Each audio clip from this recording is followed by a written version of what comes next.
জাতীয় সংসদ ভবনের নিরাপত্তা কর্মীদের লুট হওয়া 40টি অস্ত্র ফিরিয়ে দিয়েছে ছাত্র জনতা। সংসদের sergeant at arms wing commander Tanvir Hasan এই তথ্য নিশ্চিত করেছেন।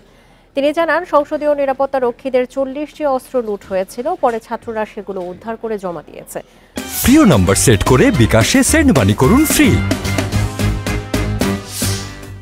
অস্ত্রগুলো সেই ইউনিটের কাছে হস্তান্তর করা হবে বলেও জানান তিনি।